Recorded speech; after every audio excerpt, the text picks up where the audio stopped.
Welcome back. I'm Alfred Lambremont Webre, and today, coming to us from Berkeley, California, on the second official day of Jade Helm, the 17th of July, 2015, are independent scientist Leuren Moret and military historian and analyst Laurens Battis.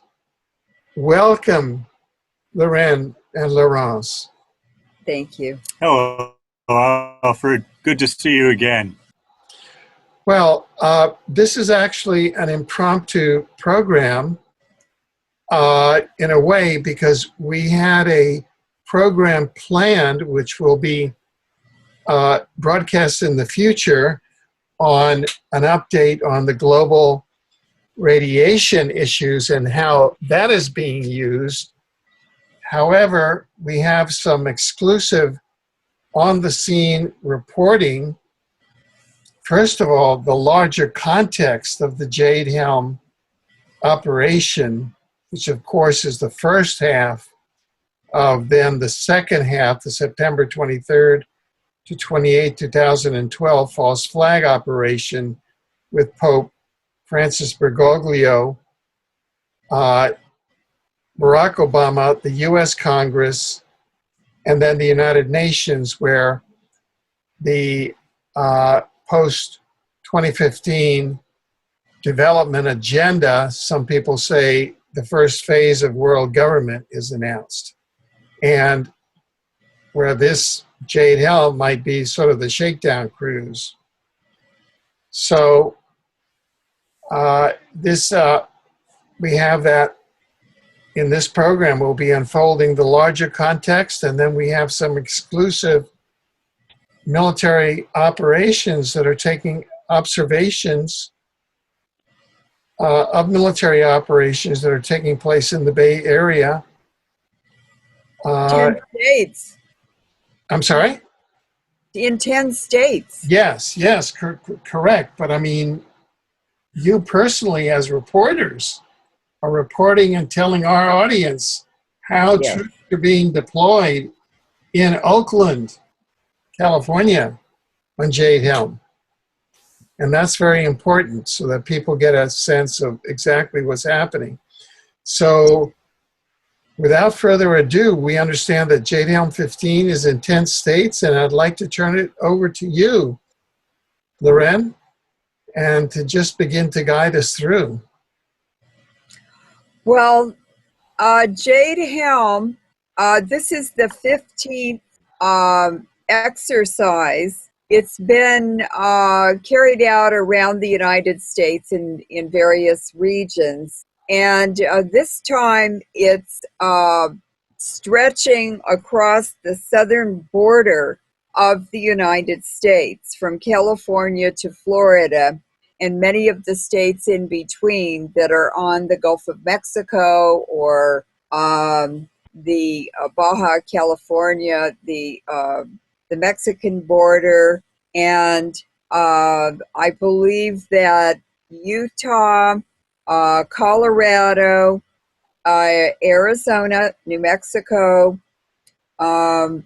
probably Oklahoma, I'm not sure, Texas, Louisiana, Mississippi, and of course Florida are all included.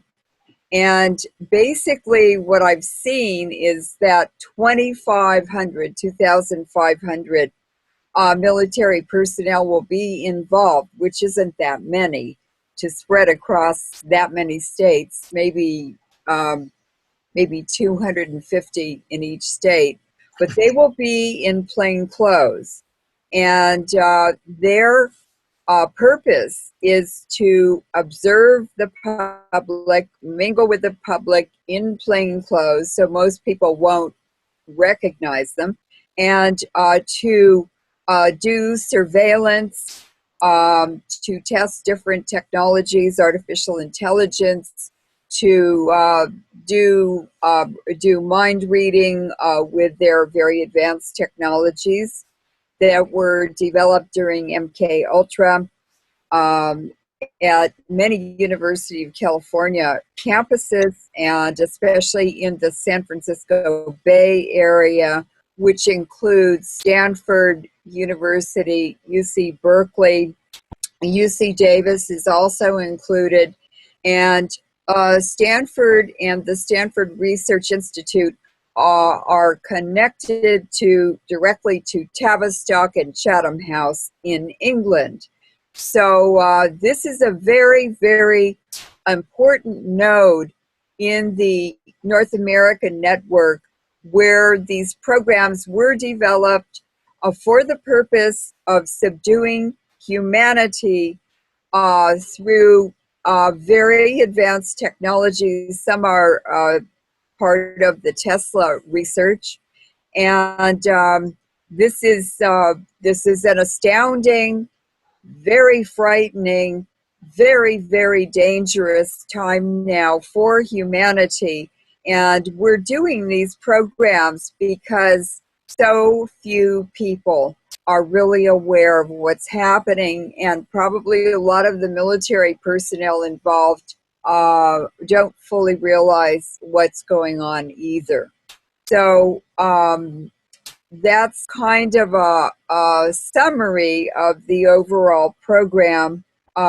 This will eventually go worldwide, globally, and there are no one really knows how many, but probably at least 20 mind control bases in the Antarctic, and they have entrained the entire Earth's magnetic field for the purpose of subduing humanity. The transmissions can be global. They are global.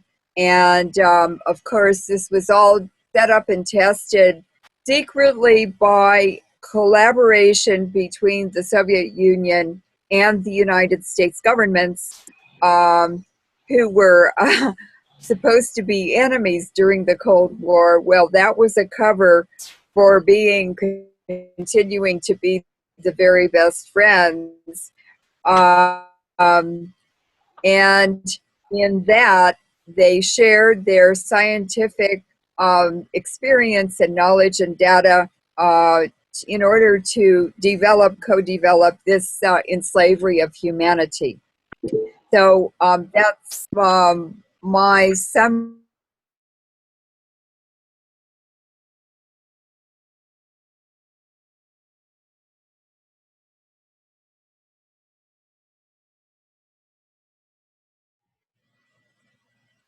Laurens, you were going to make a salient point about Jade Helm-15.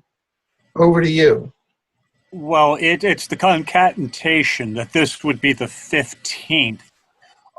These things happen yearly these days. And so if we count back 15 years from here, what we're counting back to is actually the end of William Jefferson Clinton's administration. That was where this started. Now, point back a little further from there to Bosnia, Serbia, it starts to become very, very clear that what we are dealing with here is something with contiguousness, some form of a continuity, which is the fastest way to discern that this is actually larger than any given part that you're being told is discrete and individual. They are not. Okay.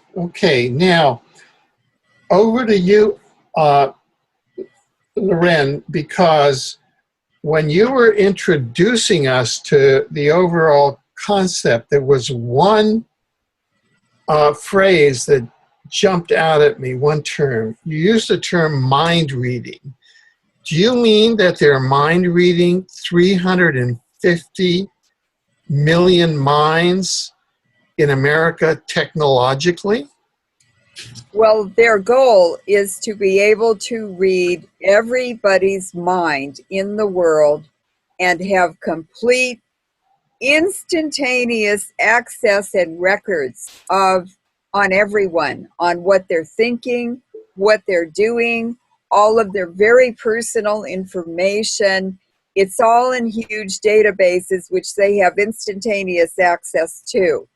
And that started, the way I learned about it was in the 1960s when I was a student at UC Davis. And Edward Teller had a very, very special interest in UC Davis.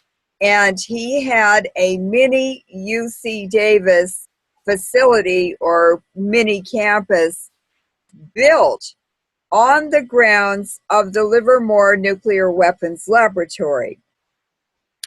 And he also started a new department, the Department of Applied Sciences at UC Davis. And I have a photo of him with Vice President Nelson Rockefeller standing next to him at the dedication of this facility, this new facility at UC Davis.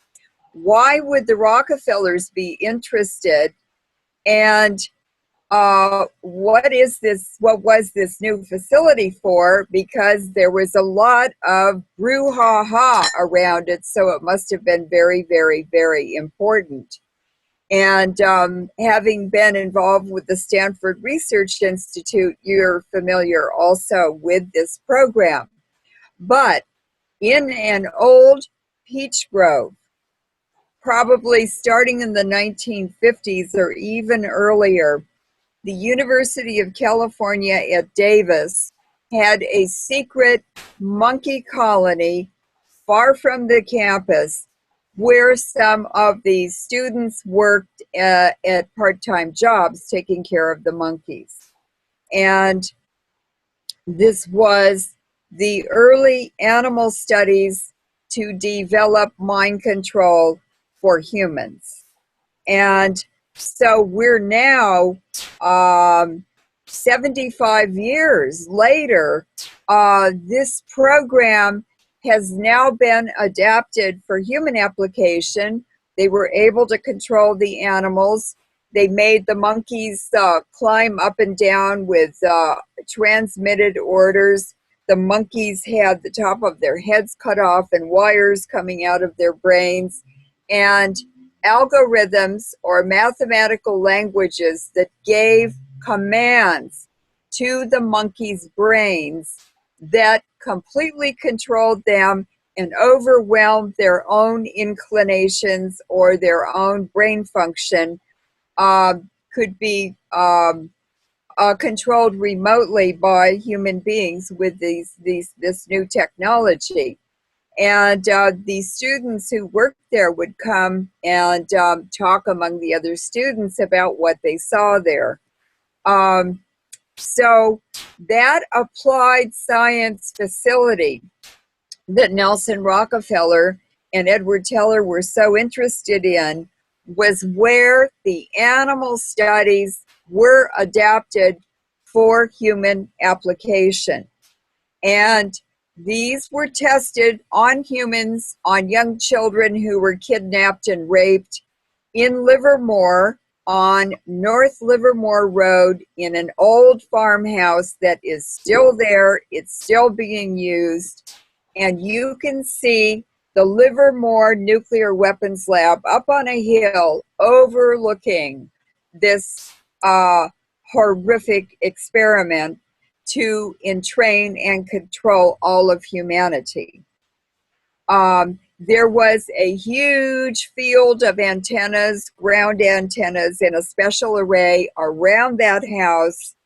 And when I showed that house and the area to David Sylvie, who had been kidnapped on his birthday, I think it was his 12th birthday, and taken there, it was horrific to go there and to hear what happened to him. Sirhan Sirhan was also there several days or a week before the Bobby Kennedy assassination. So they were involved in that too. And we always thought Sirhan Sirhan was a Manchurian candidate. He's definitely under mind control even today. when you see them in the courtroom. But that facility in Livermore, when Dave took me there, I said, I have something to show you when we go back to your house. And we also took Marion Folk with us, a former Manhattan Project scientist who worked at Livermore, among other places. And he's the one who made the hydrogen bomb work for the U.S. government by solving all the problems. It was not Edward Teller, it was Marion Folk. And he was shocked. He said, I remember a big antenna field around here. I remember this place. And we told him what it was for. He was horrified. And so I took Dave Sylvie back to his house and I sat him on a stool in front of his computer. And I opened the computer screen to the home page for HAARP, the HAARP facility the U.S. has in Gacona, Alaska. And he almost fell off the stool. He said, my God, we were the prototype for that HAARP facility. So these horrible, horrific experiments on animals, on humans, kidnapping children, raping them as part of the experience of inducing their behavior in their brains and personality alterations with trauma. All of that has been done covertly. Human experimentation is not allowed in the United States. It's illegal. And so experiments with mind control were conducted on American populations in cities like Medford, Oregon, remember the suicide epidemic, by Russia. And the Soviet Union had the 7 biggest transmitters in the world for these HAARP signals. They could be transmitted around the world over the horizon by reflective mirrors sprayed by chemtrails in the air.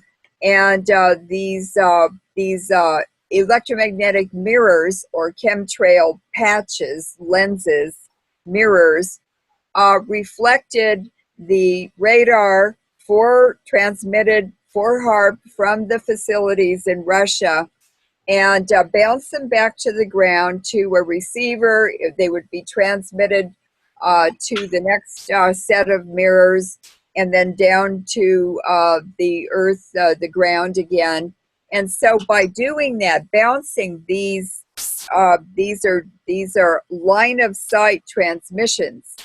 They can't go around corners, but you can reflect them. You can bounce them off of mirrors, a series of mirrors, and you can send them all the way around the world.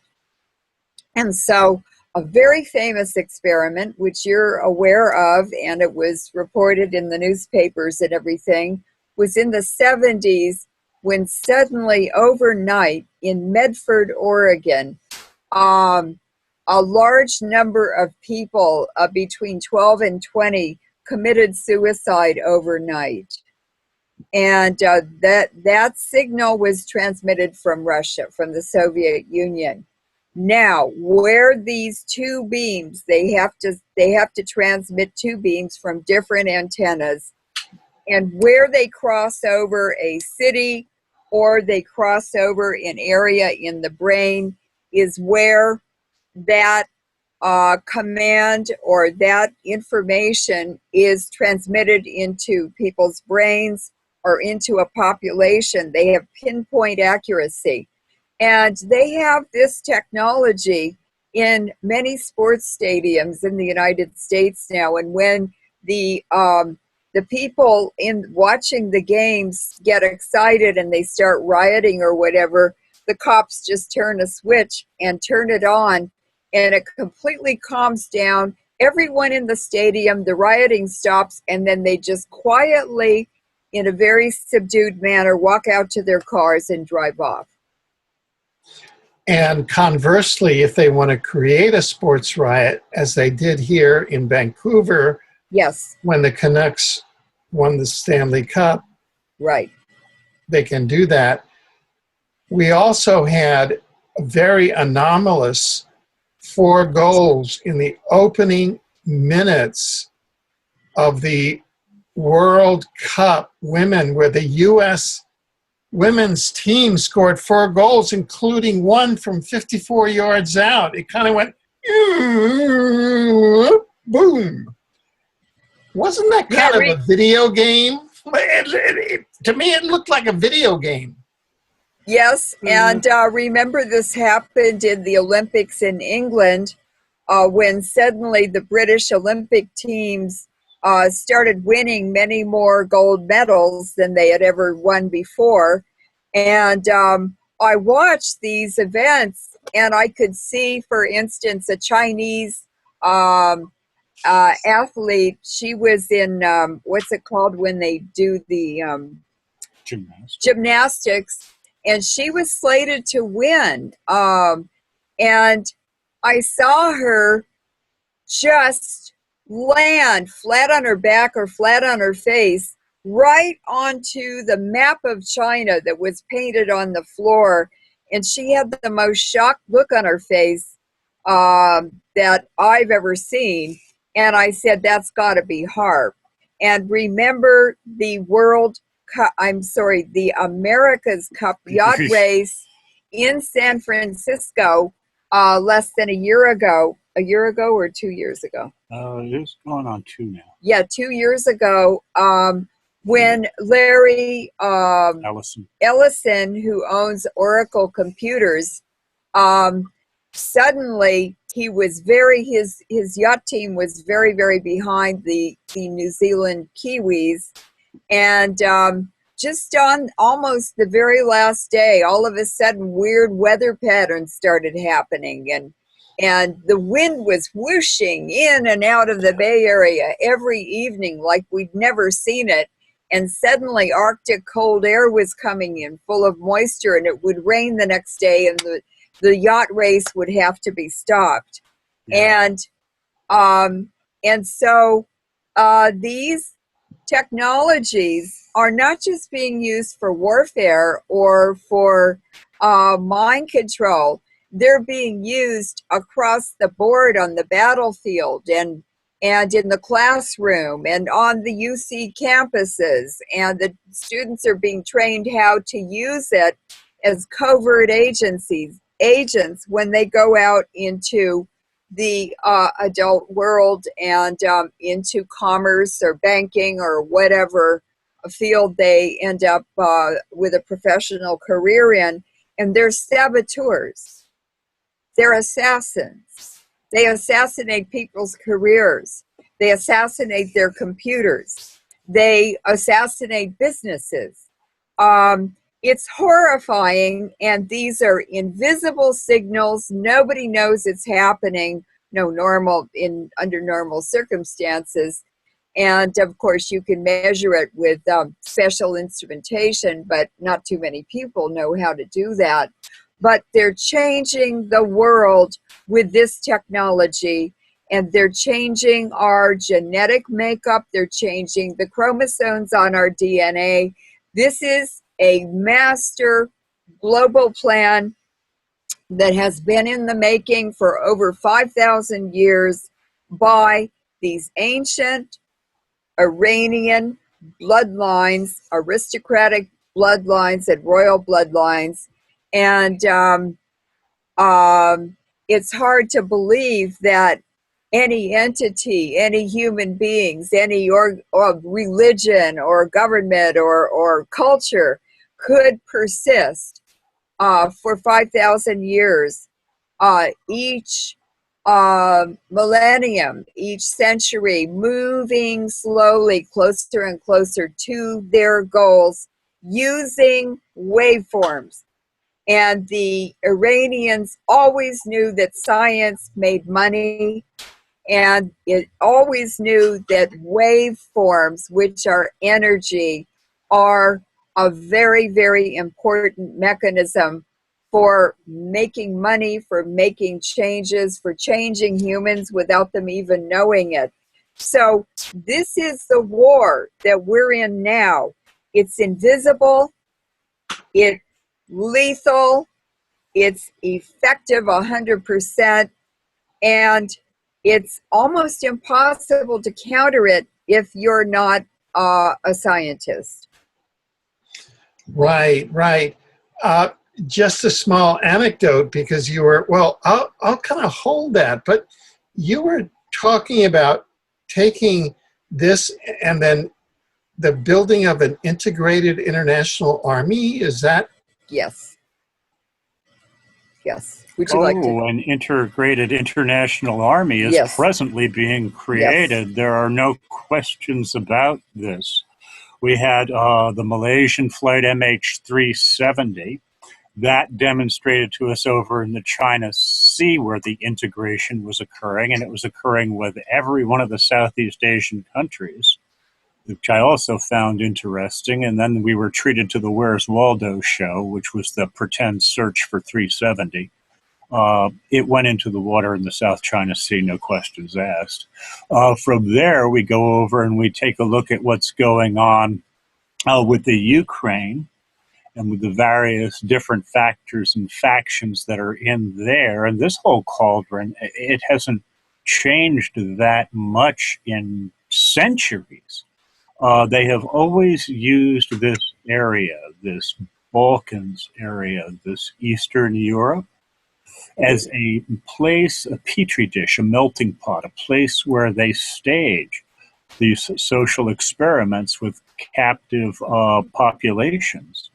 And then they traded back and forth with the caliphs and things. And they had themselves quite a group of transitory wars while they changed people around socially, economically, how they formed communities, their mores, their values.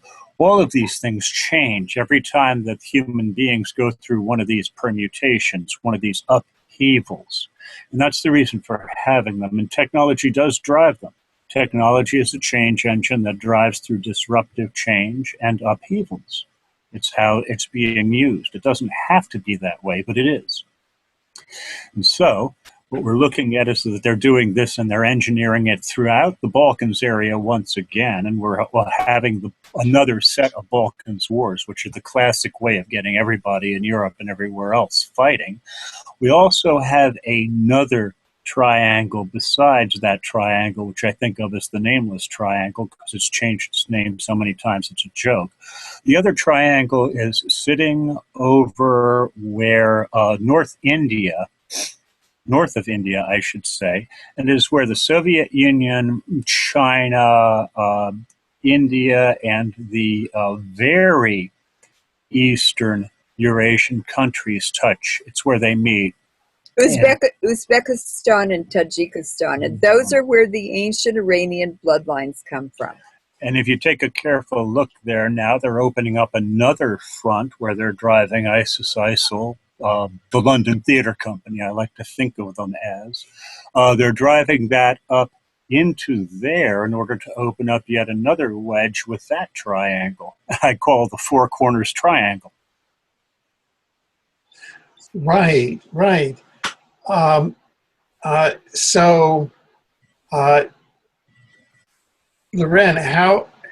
how is all of this connected to Jade Helm, do you see?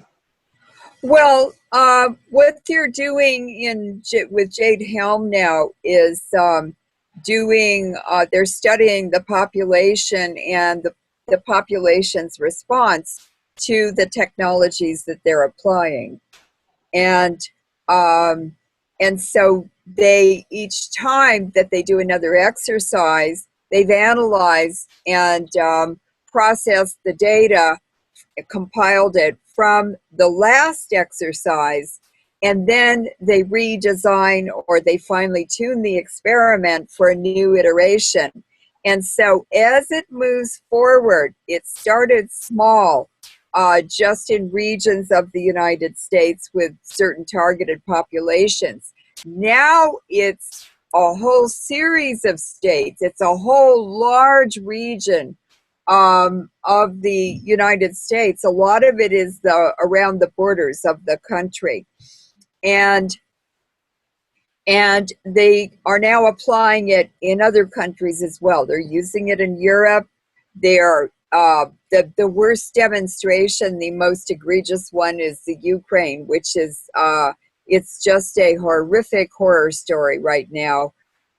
It's such a tragedy for these people, but it's also a warning to the rest of the world, and certainly Russia's very aware of what's happening.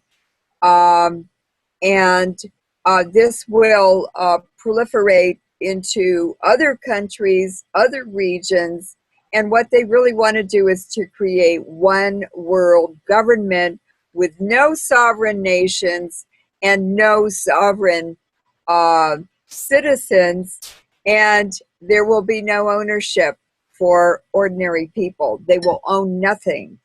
And the Inmarsat satellite system that I learned about for the first time, investigating Flight 370, MH370, that crashed in the South China Sea around the time of the overthrow of the Ukrainian government a year ago, last February and March. And they've destroyed that country. NATO and the U.S., CIA have destroyed the Ukraine in 1 year. Ukraine was the richest country in the Soviet Union of satellite states. And it is now, 1 year later, so poor that the salaries and the income is less than in Ghana, an African country that's one of the poorest ones in the world. Can you imagine doing that in 1 year? And they will cannibalize and parasitize the United States just as quickly, but perhaps in different ways. So what they're doing, these rollouts, anything that we see happening in a country where the U.S. military and the British are there hiding in the skirts of the U.S., because this is the Anglo-American Permanent War Crimes Racketeering Syndicate that you and I have spoken of so much before. Right. And however, it's now very obvious that they are acting on behalf of the Jesuits. And the Jesuits are a rebranding of the same mechanisms, the militaries, private militaries that were put together and protected and used by the East India Company, the Dutch East India Company. These were all merchant operations that had their own private armies. And so we're going from sovereign nations with their own military organizations paid for by the government or under the command of the government to de-sovereignization of countries, as the Eurozone de-sovereignized the European countries who are part of the Eurozone. And along with it, we're seeing in the Ukraine laws being passed very rapidly that also violate the sovereignty of individuals. And the Ukraine is in the process of passing a new law that makes it legal for the government of the Ukraine to harvest organs of any citizen over 18 in that country to gain very large profits. And that statement goes with it. And another indication of the Jesuit involvement in the destruction of the Ukraine and the manner in which it is being so cruelly destroyed is the Russia Today just a few days ago used the word Jesuitical war crimes and destruction in the war zone of eastern Ukraine, where the pro-Russian separatists do not want to live under an illegal government, and they are waging a war to be able to separate from the Ukraine and this illegal government and become part of Russia.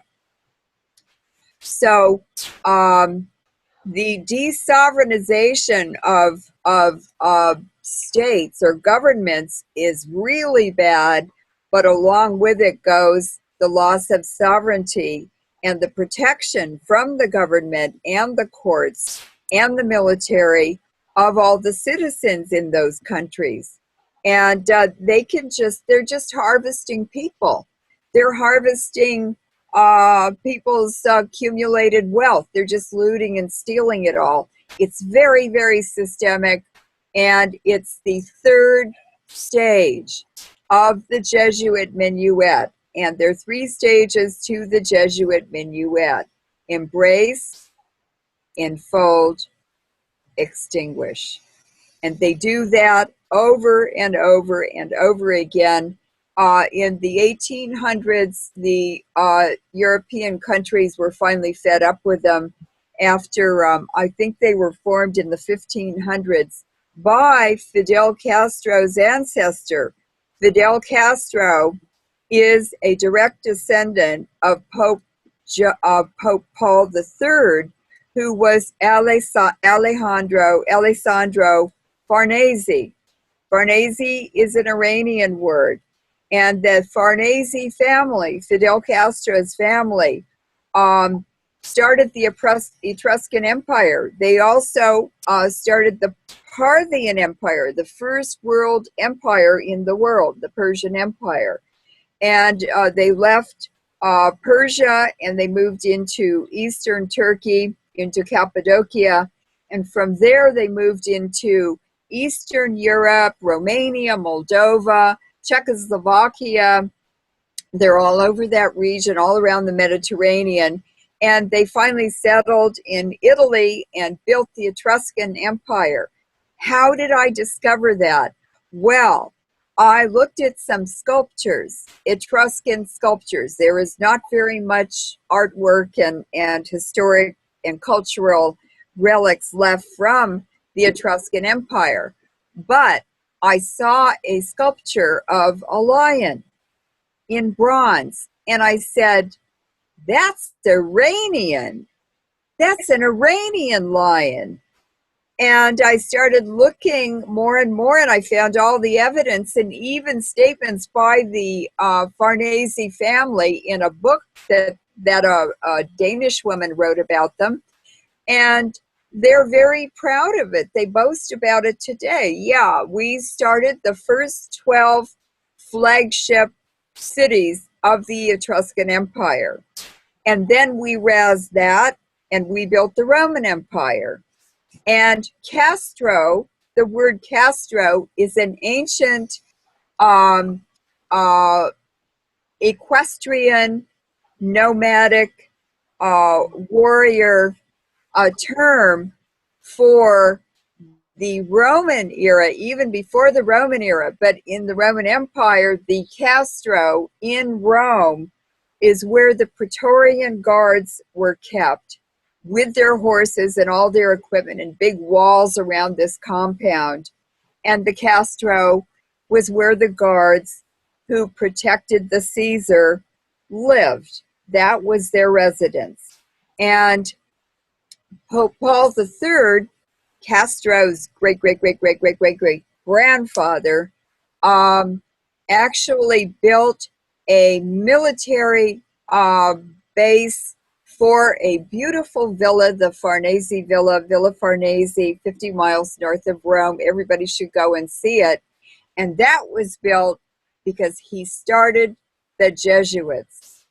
And he built a beautiful kind of a Farnese party house, but it was for the Jesuits. It was full of war rooms, and it's where they planned all of the wars for the last 500 or 600 years.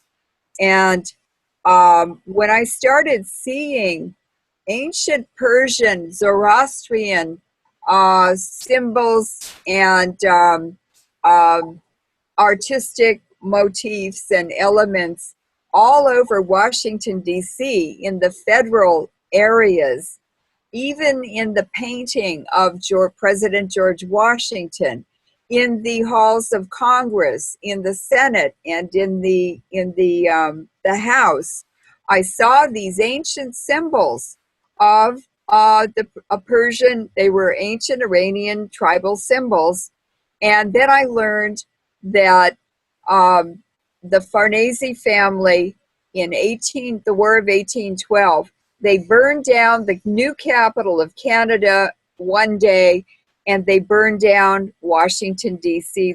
the next day, and they rebuilt both of the capitals. They owned the land where the federal buildings were, and they built those capitals to symbolize their control and their rule and their agenda and their origin as well. It was their fingerprint or their stamp of ownership on Canada and the United States. And so today we have the Pentagon, which was built after World War II. No, before, during actually. It was built during World War II and after. And that is an exact model of the Villa Farnese. Right, right. And they own that, and they own everyone in that building, in those buildings, in that complex. And all of Obama's intelligence chiefs are Catholics, and they're Jesuit trained. Obama is Jesuit trained. He's third generation CIA. The Jesuits created the CIA. They created the FBI. They created the Mossad. They created MI6 and MI5. They created the FBI. They run the world. And even Henry Ford and other industrialists at the turn of the century referred to this hidden, dangerous network that controlled the whole world. It's like they're like an octopus or a spider that covers the whole world and contains it and controls everything. We get warnings throughout history from various different people who have had to interact with them and have made whatever the best deal was, or brought something to the best standstill, interdicted something, or helped something along, depending on who it was. But they tend to like, at the end, to talk about it a little bit. I'll give you two big examples. One is George Washington. In his farewell address, the warning to avoid foreign entanglements. Mm-hmm. It is quite directly addressing this because of the standstill that we had to fight them to at the time of the revolution, which I'm inclined to think they engineered anyway, but things don't always go exactly according to script, and that's my feeling on what happened with the American Revolution. The second one is Eisenhower, his farewell address, where he warned us of the military-industrial complex. Both of these are clear examples of people who have had to deal with this continuity that has been around for a long time. And let me make it clear, the Jesuits are not religious. It's Dostoevsky and even Napoleon said they don't believe in God. They're atheists. They are a military organization.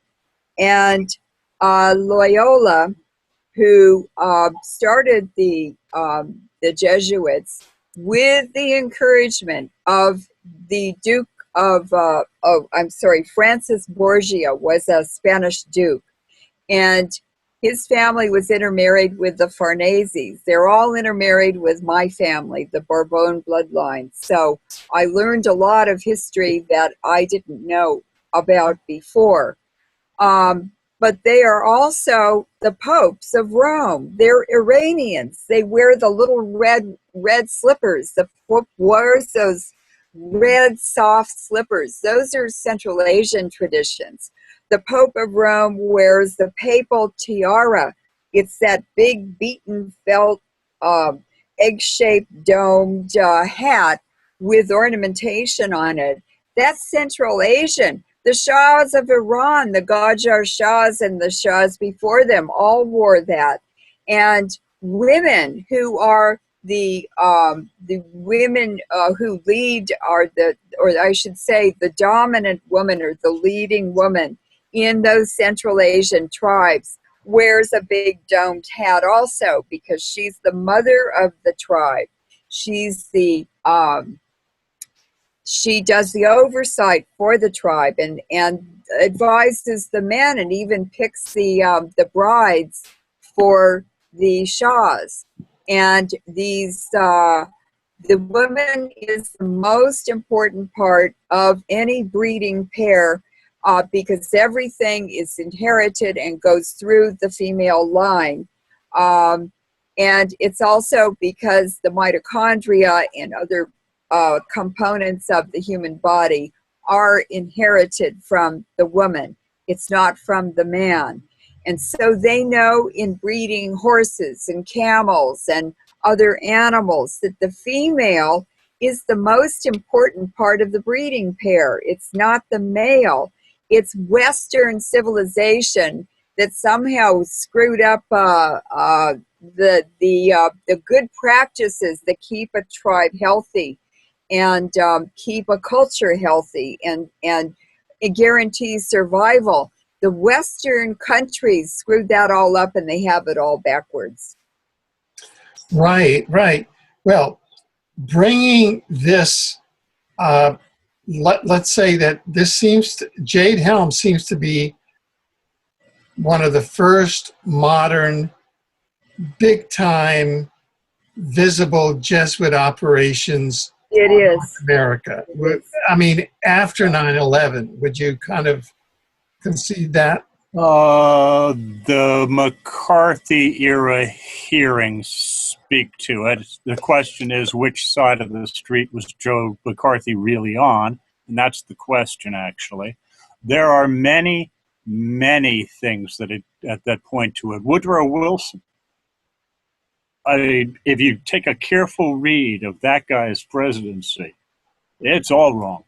I believe that Woodrow Wilson was from these ancient Iranian bloodlines. He has the physical characteristics. Leon Panetta is from a Habsburg, ancient Iranian bloodline family who were Habsburg princes. He's from a princely family. Castro is from the Farnese family, and they hold 3 dukedoms even today. The Iranians, when I told them Leon Panetta, I said, he's got an Uzbek nose. And they went, oh my God. I went to a dinner and I was talking about Fidel Castro. I've just discovered he's from ancient Iranian bloodlines. They said, yeah, you're right. And Stalin was born in Iran. He's from Gilan province in the southwest corner of the Caspian region. And that's a very, very, very ancient tribal region. It's also subtropical. They grow rice there. And what did the Iranians take to Italy with them? They took rice from that region. And that's why Italy grows arboreal rice. It's a tradition the Iranians brought with them. And I always felt when I visited and visit Italy that I was in a country that wasn't part of Europe. I said it feels like the wild Central Asian Iranian tribes. I thought maybe they were Ottoman Turks or something. No, they are Iranians. And then I looked up Ataturk. His mother was from ancient Iranian bloodlines that came from the same region that Stalin came from. And as you begin to look at physical features, you look at food, the food styles and cuisine, you look at burial practices. The Italians have always had very, very strange burial practices. And even when I was visiting Naples, I stayed for a summer there with my cousin, And people there told me that the Nepalese people had very strange burial practices. They would bury the bones, and then at a certain time after the burial, they would dig them up and clean everything off of the bones and put the bones in jars or ossuaries. Well, that is very similar to Zoroastrian practices. And even the Mongolians do burial rituals that are very similar, very parallel. So it's really more through physical features, through artistic elements and themes, through burial practices, through the Mithra hat is the hat that has been in fashion for thousands and thousands and thousands of years. And there, in the presidential painting of George Washington, was the Mithra hat in that official portrait of our first president. So not only was he a Mason, but the Masons were started, of course, by the ancient Iranians. And so they threw in a Mithra hat into the painting also, but it was far more important than the Masonic symbol. And I also saw a statue of Mithra reclining that is on display in Congress. It's all over the place, and the ancient chariots that the Iranian tribes brought, the chariots and the horse, to the Middle East and to the Mediterranean region, and introduced the ancient equestrian technologies of war. And if you look at battalion, convoy, there are thousands of words that we use every day in when we're talking about the military. They're all Iranian words. They're all traditions from those people. And those on the front of those chariots, the Iranians brought 4-wheeled chariots they used for warfare. And in the Middle East, it was reduced to 2 wheels. Well, Castro's family, the Farnese family, also ruled ancient Egypt. And that is why Isis, the culture of death from ancient Egypt, is used so widely now. And that is the signs and symbols of the Farnese family, and they were the Ptolemies. And they ruled ancient Egypt from Cyprus. And what is the name of the president of Greece who just challenged the IMF and then sold out his people? Cyprus. Our Eurasian enigma. And he has the very white skin and very dark hair of these Iranians. They are Aryans, and they're the origin of the Indo-European people, which is all of us. So you see, I look at people's skin color and their hair color, their eyes for Asian elements, and there they are. The Uzbek tribes are the top level, and they have very, very strict breeding programs. And you can tell when you look at them, they're the product of a very strict breeding program. Medvedev, the prime minister of Russia, is the most cruel of those ancient Iranian tribes. And it just starts falling into place when you get over the brainwashing from the rotten history, the selective history, the revisionist history that we're all taught. Faulty history. And it's to hide who is really running the world. And what the Uzbeks did is they took the Tajik Iranian tribes and they created a victim populations. They put them through inbreeding and through pogroms and ghettos, so they were very inbred. They were mentally unstable, and they made their helpers or the public face for what they're doing. They could hide behind the Tajiks. And so people like Nancy Pelosi, she appears to be from the Uzbek side of the ancient Iranian bloodlines. I suspect you could tell by the physical shape. Women in Central Asia are very reed-like and slim. The Italians have beautiful bodies for beautiful couture and clothing styles. And it's because they're naturally shaped that way from their Iranian bloodlines. And the Tajiks they do the dirty work. They're the inbred race, and or they're the inbred whatever. And the Uzbeks converted them to a satanic form of Judaism where they followed the Kabbalah and the Talmud, which are magic cult books from Mesopotamia. And they are satanic. They encourage sex with children under the age of 8. And they promoted pedophilia. They promoted lying to anyone who is not part of your cultural, social, religious community. And that lying is expected.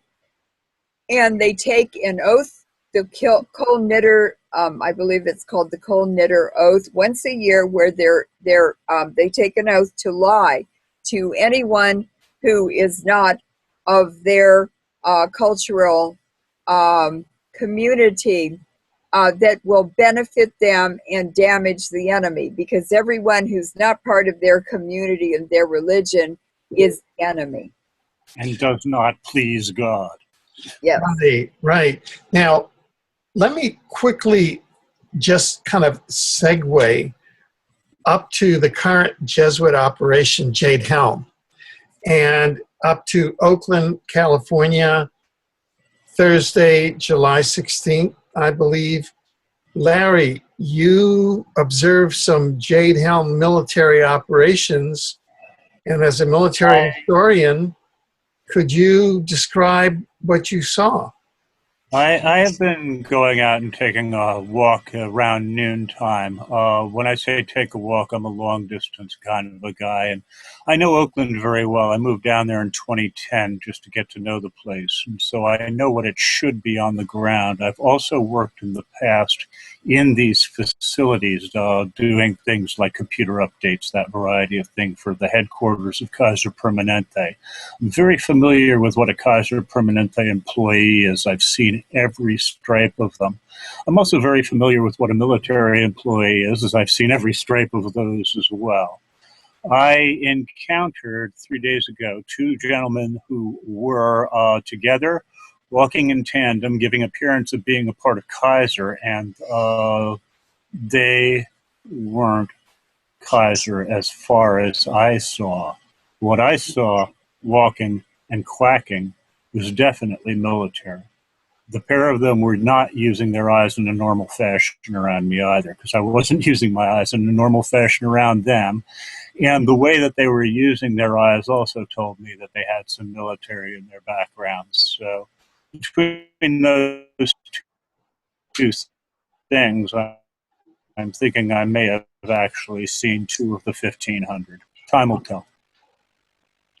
Right. They also, you mentioned, I think, or Leuren mentioned that they had military style haircuts. Is that correct? Well, they were definitely all the way, yes, they were on the clean side of clean, no questions about.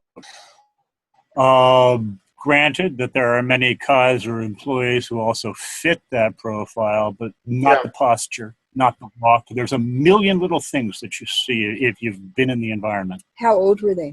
These guys were in their later 20s, early 30s. Right. And did they seem more on a reconnaissance kind of mission? See and don't be seen was what I was reading on them. Were they being walked past me of a purpose? Possibly. I I'm see. a very well traced person. I'm a very well followed. I have an entourage, whether I need one or not, that comes along with me on BART, comes along with me on buses. They I do see. handoffs, all sorts of things of this variety. It's been going on for quite a while in my life. Right, right. Now, what do you think those, the instructions, the kind of operating instructions or orders of those two individuals were from the Jade Helm command? Well, those two individuals are part of the see and don't be seen, but that's only the tip of the iceberg. When they say 1,500, that means they're admitting 1,500, okay? And they're saying right out loud, we're going to put them out in your neighborhood, and we're going to put them there in plain clothes, and we want to see if you can see them or not. It's a dose response to me. What they're doing is they're testing to see just how aware the American public is at this juncture. I also see where the number of provocations is going up. But you have to understand something. It's no longer really coming from other individuals. It's more coming from the algorithms and the communications network. They're shifting it more of the onus off of individual operatives because most of their older operatives, most of the people who used to do the stalking and the fighting and et cetera, well, they're my age and they cannot keep up. They're not physiologically in the condition. They're used. They're not And healthy. they're very unhealthy and they're dying. I'm watching people just disappear right and left on me that I don't think are being shipped out. I think that they finally made it to the hospital and they're not coming back. Those sorts of people. And there were a lot of them going on during that last really big stalking episode a couple of years ago. That was when they really got the chemtrails, everything else going, and they used these people up. They bust them everywhere. That was after Occupy. They bust these people all over the country, and they basically burnt them out and used them up, and they created such an environment of isolation and fear and people's response patterns, their normal response patterns as citizens of the United States were changed by that operation. And now, as I say, they're taking it more electronic. But that was when Janet Napolitano, who was head of Homeland Security, Secretary of Homeland Security, stepped down to move to Berkeley, and she took over the University of California as president. And with her came Homeland Security and FEMA into the Bay Area, and that's when the chemtrails started, the gang stalking started, and there's a whole rollout in the last year and a half, nearly 2 years, in October 2015, it'll be 2 years. And there have been tremendous changes in the Bay Area, and it's all related to Homeland Security and FEMA. We've even had international military exercises. Guess where they happened? It's called Urban Shield. It happened on the University of California, Berkeley campus. They had the most important international military exercises about urban control on the Berkeley campus. Cal. Right, right. And since then, go ahead. No, go ahead, please. Oh, I just wanted today to say that along with that, they've had a massive effort, expensive, massive, intense effort to militarize, to weaponize, to completely change the Berkeley environment into a paramilitary environment. And they're very, very different operations moving in. The university is changing course on what their goals are, what they're offering in the future, what kind of people and what students they're bringing in. And we have a massive influx of Chinese Hong Kong heroin gangsters from Dope Inc. who have moved in and they're buying houses all over Berkeley, the really, really nice ones. And they are weaponizing the houses to house students who will be trained. University of California has already trained hundreds and hundreds and hundreds of thousands of students to infiltrate, to sabotage, as I mentioned earlier in the interview. And it seems to be they have a very strong breeding program also, and it's to marry Chinese students and Jewish students to create a new hybrid victim population, which will be used as guided missiles on humanity and society. And they call themselves Jews, Chinese and Jews. And the first time I ever heard that expression or the description of this interbreeding was from Sergey Brim's new Chinese girlfriend. And Sergey Brin, of course, and Larry Page started Google, which is really owned and run by, controlled by the U.S. Navy. But Sergey Brin left his wife with 2 small children, and he ran off with this young Chinese girl, and her father's British and her mother's Hong Kong Chinese. And she said, well, I'm a Chew. A Chew? And a Chew, a Chinese, and a Chew. C-H-E-W? C-H-E-W. They call themselves Chews. Chew. And the University of California at Berkeley has UC professors who converted to gays, became gays, and they're sent over to China when they retire, and they recruit gay Chinese and bring them to the Berkeley and other campuses. I don't care what anybody does sexually as long as it's a mutual consent. It's none of my business. But these are not just gay people. This is a political movement. The gay, the transgender, all these new communities that are popping up are politicized. They're political organizations, and even members of them complain about it and describe it and the politics in these organizations. And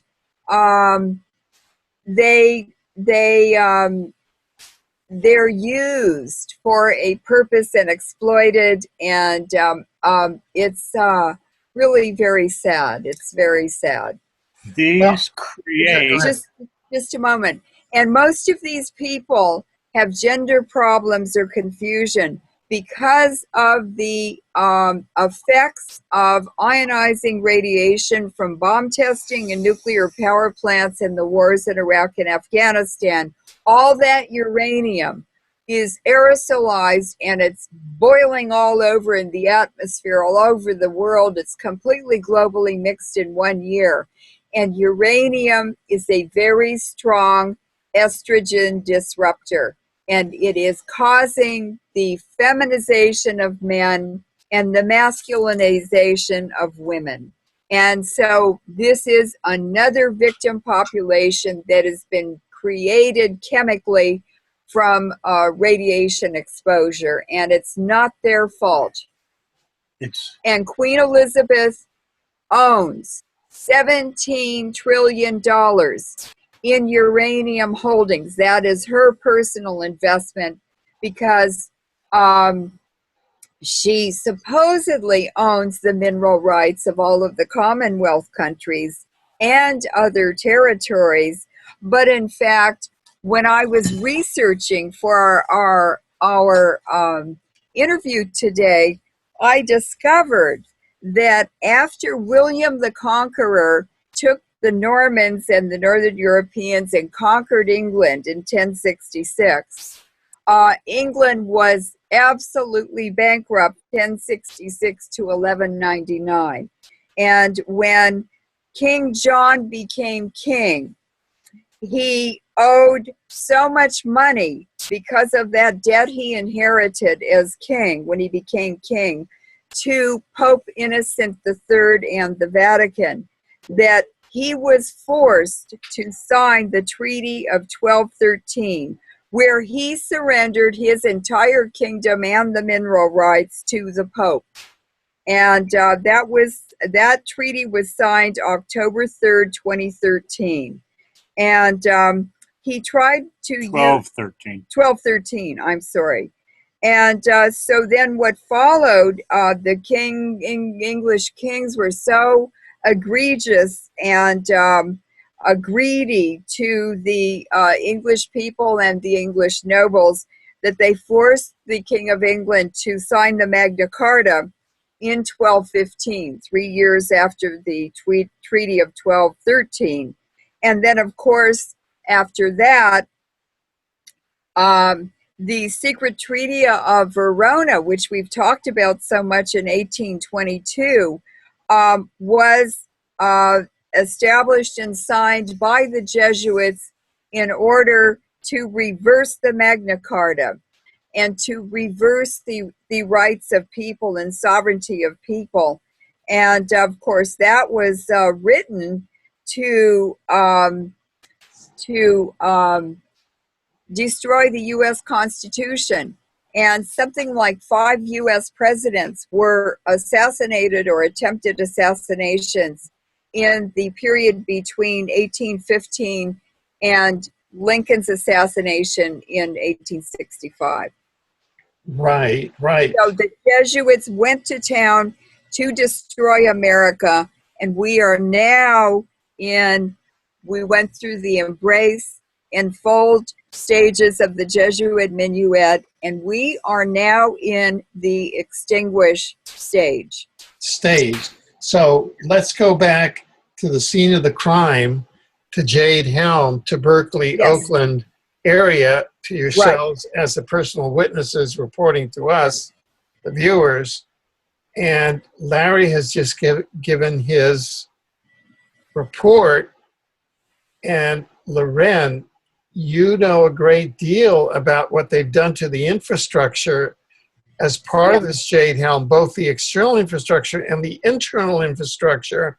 What's going on in people's minds with the nanobots, with the DNA that they're monitoring through the supercomputers. Could you walk? It's even much worse than that, and I discovered it. I began to discover it, unravel it, when I learned about Inmarsat, which is a global satellite system that is headquartered in London.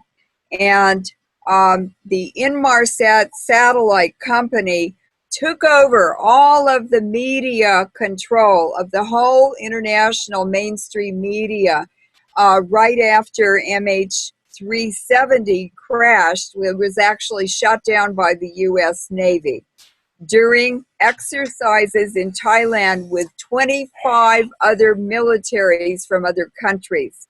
And Lockheed Martin had just had a press conference and a big new release of a new electronic weapon system called LAWS, and they wanted to demonstrate it live, so they shut down MH370. And as you and I both experienced at the war crimes tribunals that we participated in Malaysia, Kuala Lumpur,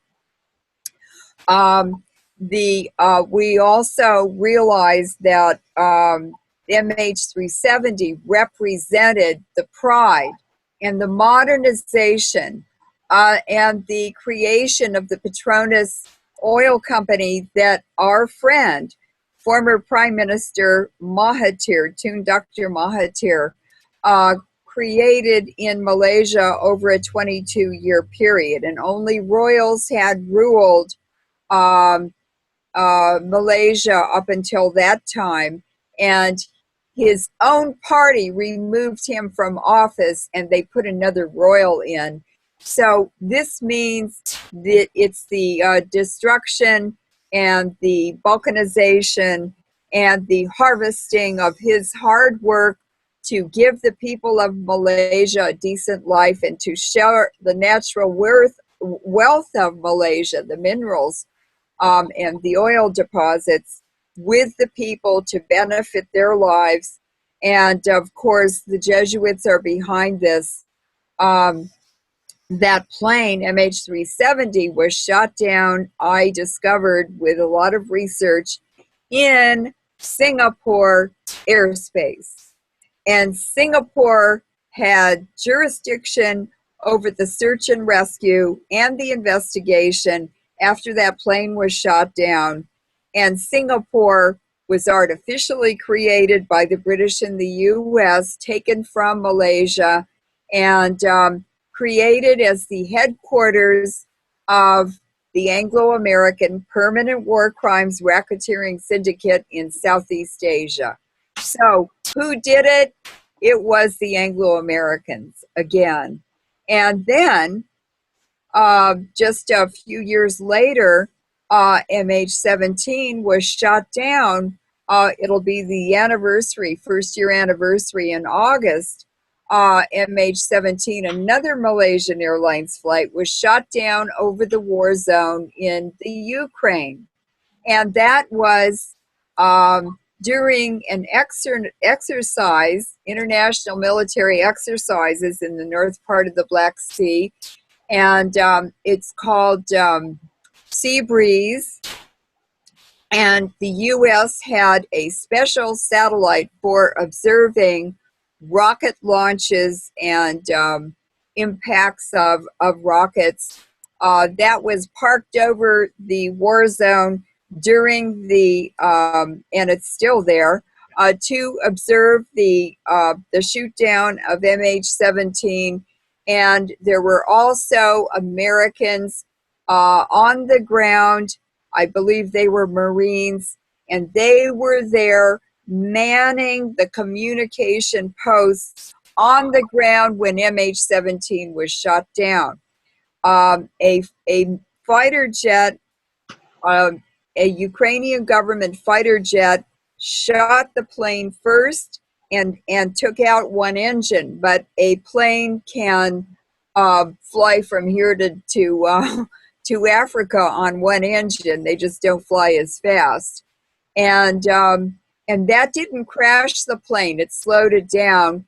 And there were Buk missile launching units situated on the ground in the area of the listening posts. And one of those shot that plane down with a Buk missile with a depleted uranium warhead. And when that missile is launched, it gets to within 70 or 90 feet yards of the plane. They shoot it and it explodes and creates a depleted uranium burning circle. No, it's a debris field. Mm-hmm. And the plane flew right into it, and there are indications from the boxes, the black box or whatever that was on the plane. The communications in the cabin were recorded between the pilots and crew, and they were aware that they were going to be hit by a missile. They flew right into that debris field. There was horrific damage, shrapnel damage to the cabin area, and very little damage to the rest of the plane, but that took the plane down. And of course, the Dutch East India Company, the Dutch, took possession of the debris field on the ground and did the investigation and tried to do the cover-up. But Putin stepped in, the Russians have stepped in, and they've provided extensive scientific evidence that a Buk missile hit it, and also that it was not a Buk missile from Russia or ever manufactured by Russia. It was a Ukrainian modification on the missile that that hit that plane. So it was the Ukrainian military forces. And then Larry and I saw an ad last fall from, I believe it was Brussels.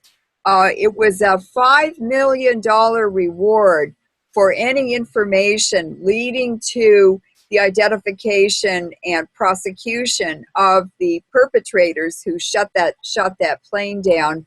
And just a few weeks ago, suddenly the Russian media announced that they had the mechanic in Russia who had volunteered to be an expert witness, and he was the mechanic who took care of the fighter jet that flew out that day, the day of the shoot down, and it was loaded with weapons. He knew exactly what missiles were on it, and it was gone during the time of the shoot down of MH17, and it returned empty without any weapons on it.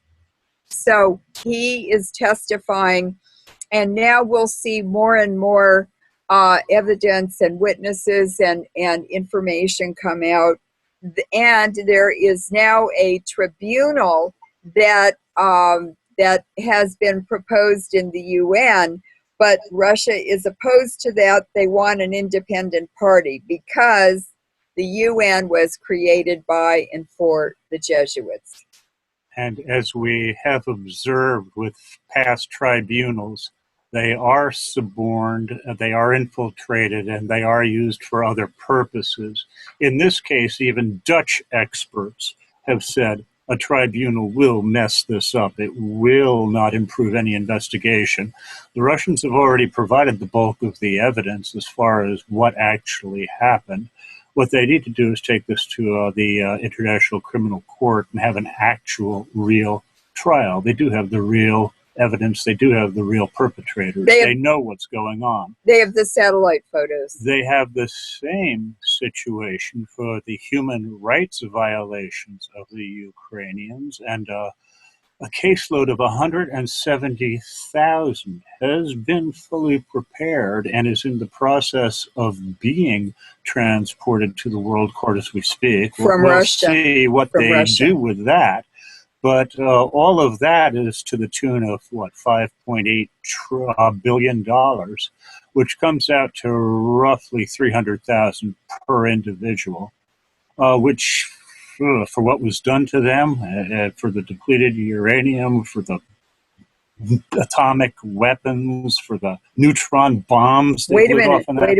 You're mixing up the victims of MH17 No. and the war in Novorossiya. No, I'm actually not mixing them up. I was saying that what they've got is a case for the MH17 in the court, and they've got this case for 170,000 individuals who have had their human rights contravened by this junta. In the war zone. In Kiev. These are victims of the Both. Ukrainian government army.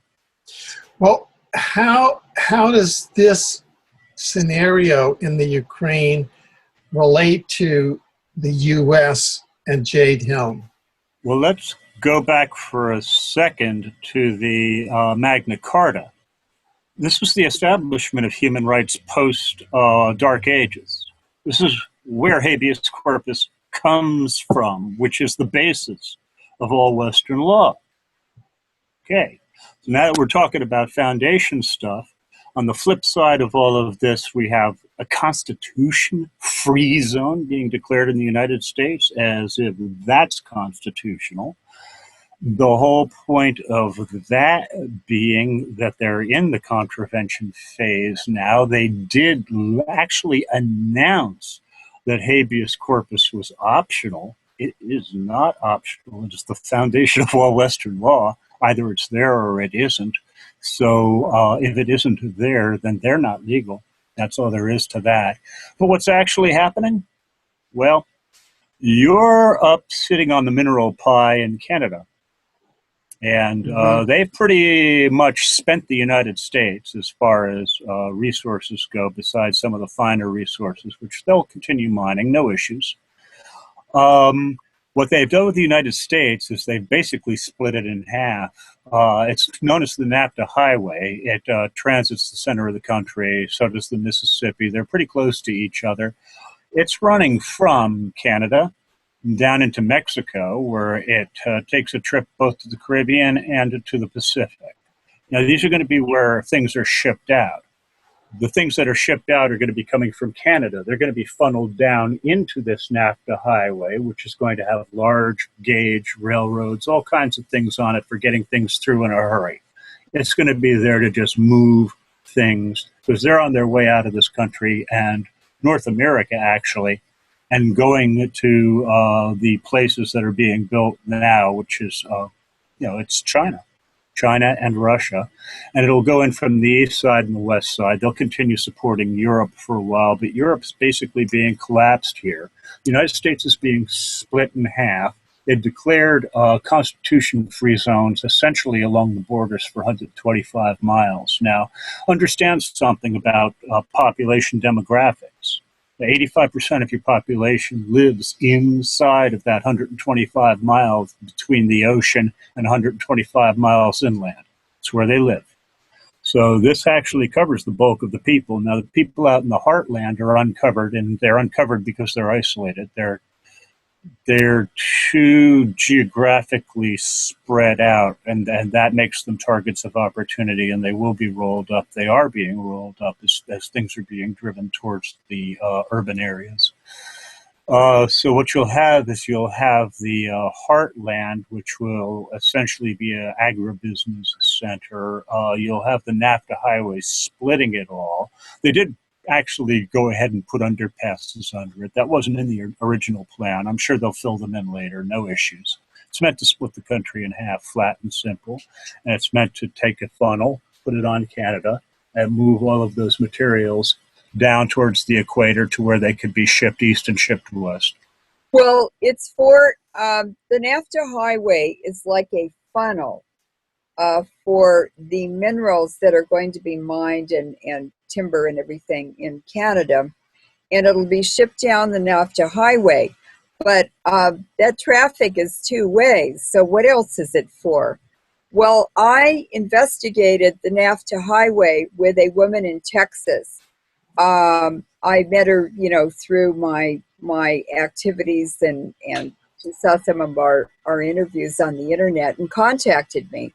Well, we did a very, very interesting investigation because she was talking about the NAFTA highway, which was promoted in Congress by California Senator Barbara Boxer, who takes more money from the, what's the Jewish? AIPAC than any other politician, Barbara Boxer. And she was really promoting it, and my friend was having a fit because she said they're not putting any overpasses or any underpasses for the whole length of it through Texas. And she said it's even splitting towns in half. How does a farmer or rancher get from one part of his farm to his rangeland over here if it's on the other side of the NAFTA highway? So we did a very thorough investigation, and I said, well, what is the NAFTA highway really for? She had grown up in Waco, and I had said, you grew up in Waco, and, why did George W. Bush buy a ranch there? Why was that so important while he was president? What's going on in Waco? And she said, oh, well, nothing, but there is the Scottish Rite headquarters for Texas is located in Waco. I said, any drugs there? And she said, oh, no, there aren't any drugs there. And I said, are you sure? And she said, oh, well, one time I was driving through town, and it's just a little hick town, and it was an Air Force base. So these huge 747s are coming in all day and all night. And I said, to Waco with passengers? No. And I said, well, what are they there for? And she said, well, I don't know, because everybody in Waco was told they're not allowed to look at the airplane. They had no tail numbers on them. They were painted white. There was nothing on them. And I said, okay, they're there for some reason. China White Airlines. China White Airlines. Yeah, and I said, okay, where's the NAFTA highway going when it comes out of Mexico? Well, it went right through Waco. And I said, oh, that's interesting. And I said, what's the next state? Well, it was Oklahoma. And I said, where's the Scottish Rite headquarters in Oklahoma? Well, the NAFTA highway went right through that town where the Scottish Rite headquarters was. And so we traced it all the way up to Saskatchewan in Canada. And it ends at the provincial headquarters, the provincial parliament in Saskatchewan, which is a building built by the Masons.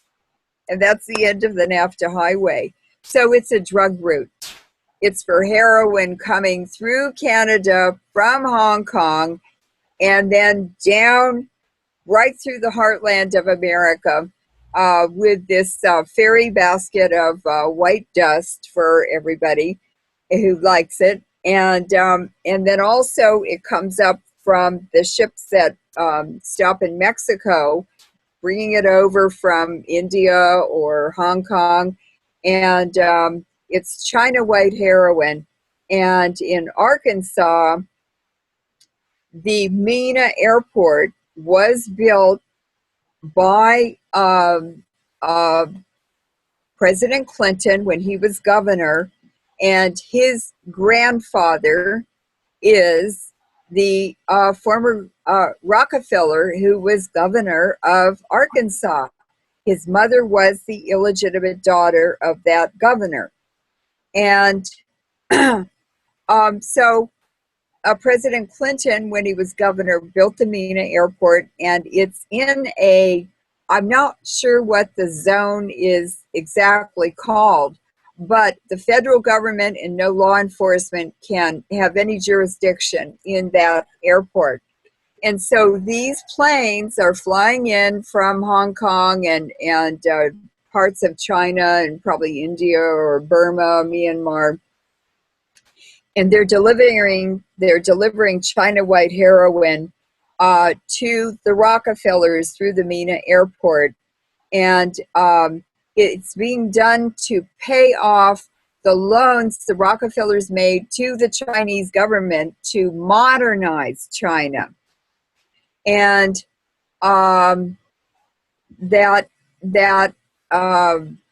that's what's happening. But how do you distribute it in the U.S. once you get it to the Mena Airport? Well, it's Walmart trucks and Tyson chicken trucks that are going into the Mena Airport empty, and they're driving out with tons and tons and tons of China White heroin, and it's distributed throughout the U.S. through Walmart secretly and Tyson Corporation. So this is all part of Dope Inc. This is all part of Dope Inc., but the Dope Inc. is simply a contrived front to hide the Jesuits, who are the biggest dope dealers in the world. And I discovered this when I did an investigation of Leon Panetta. And what I discovered about him, I said, oh, well, once I saw his Uzbek nose, I said, well, who is he and how did he get here and when? He's obviously one of these ancient Iranian bloodline people from those families. And so I did an investigation. His father and mother were from a tiny village on the bottom of Italy, the bottom of the boot. And it happens to be the capital of the 'Ndrangheta Mafia family. And I said, well, he was Secretary of Transportation for Clinton. So what was he doing for Obama? Well, he was appointed chief of the CIA for 2 years. The CIA was taken over completely by the Jesuits in 2002 or 3. And of course, the Jesuits do assassinations and drugs and human trafficking. And so does the CIA for the Jesuits. And then he left the CIA after 2 years, and he became Secretary of Defense for Obama. He served a couple years and then he retired, and he went back to Monterey. What's Monterey? It's the headquarters of the U.S. Navy on the West Coast, where they bring foreign militaries over, and they plan and plot and do exercises together and so forth. And I put it all together, and I said, well, that's really interesting. I want to see who his cousins are in that little town, that village in Italy, because I discovered every male in that village must be a member of the 'Ndrangheta. So his father had to have been a member, and certainly Panetta has strong ties, or he's also a member of the 'Ndrangheta. And during the time he was in Congress, he was actually modernizing and streamlining the 'Ndrangheta Mafia, which was a little family-oriented mafia like the Sicilian Mafia. And he redesigned it on the model of the Medellin cartel and the Mexican drug cartels that are big international operations. And the 'Ndrangheta was involved, as you know very well, in the hunting parties in Brussels and in Belgium and in Holland, where the royals, the King of Belgium and Prince Friso of the Dutch royal family, were involved in hunting parties. Their wives went and participated, and the 'Ndrangheta would kidnap or procure the young teenagers who were drugged and then hunted naked on royal estates, Queen Beatrice's estates in Holland and King Albert's estates in Brussels. And they participated in human hunting parties and killed, after they raped these young teenagers. They mostly got them from juvenile detention facilities, or they kidnapped them or whatever. But it's widespread. And so human trafficking, drugs, and what is the other? Organ harvesting are all part of the favorite enterprises of the 'Ndrangheta and of the Jesuits. So these organized mafias serve the ruling elite, and it's organized crime in the military that are the two legs for the oligarchs and these people on the top who are ruling the world. And they can't stay in office without the protection of the military and the organized underground criminal network. And certainly in this time that we've been following the developments and the war in the Ukraine, I've learned so much about how the world, the power structure is really organized. And it's oligarchs on the top. They are controlled by these bloodline Iranian families. The royals are put in on the throne by these same Jesuits and controlled. And that's how the world is structured, and it always has been. I don't know how you can ever get rid of this corruption, because it's so ingrained, it's so protected, and it's so profitable. And now we're seeing in the Ukraine, this new law that's being passed that makes it legal for the government to harvest anyone's organs who is over 18 years old.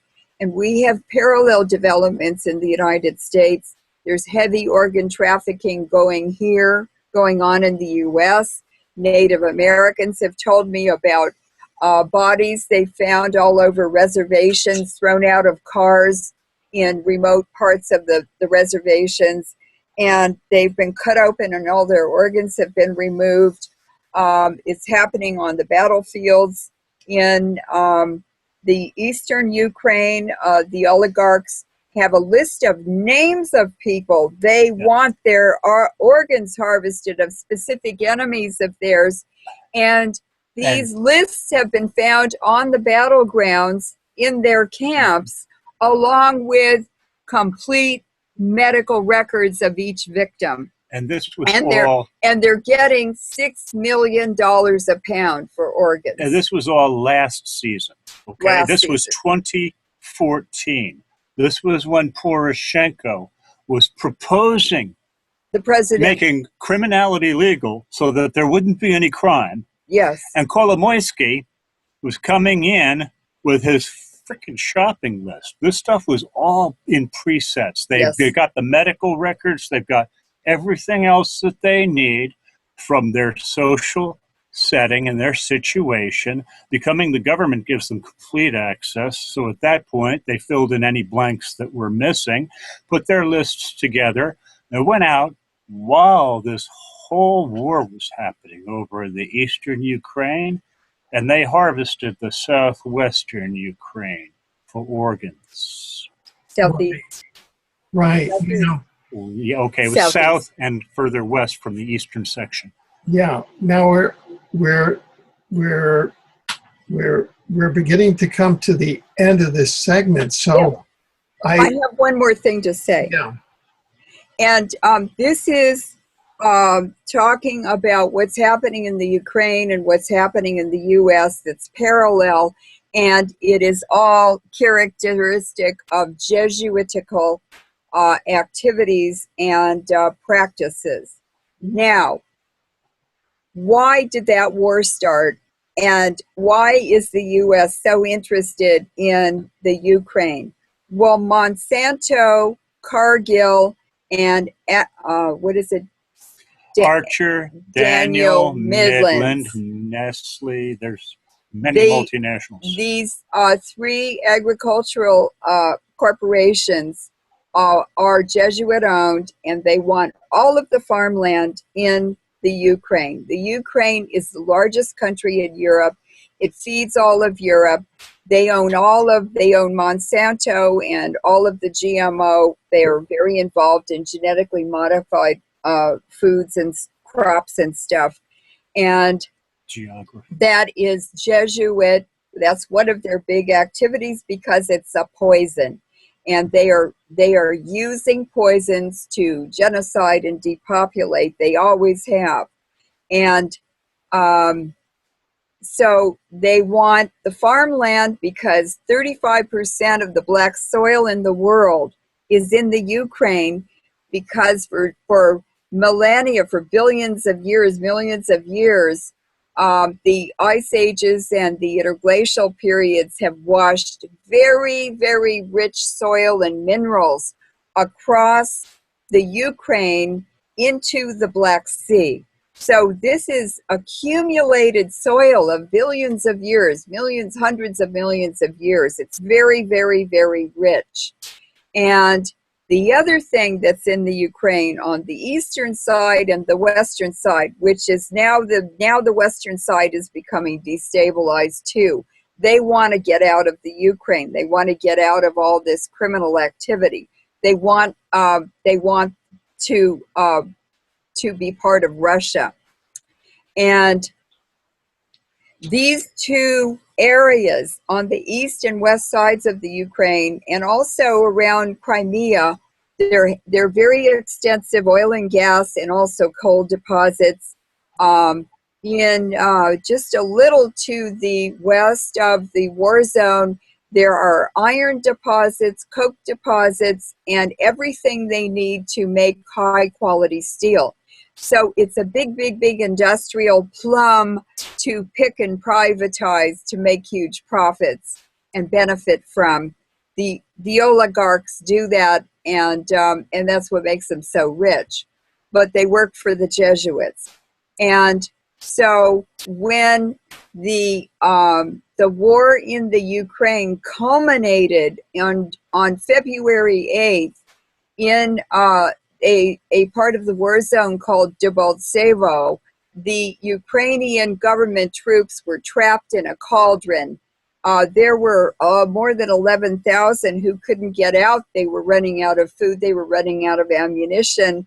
And the pro-Russian militia said to them very graciously, "We will escort you safely out of the cauldron, and you must surrender. Put down all your guns and leave all of your military equipment there, and we will give you safe passage back to your area of the war zone, but you have to leave all of the weapons."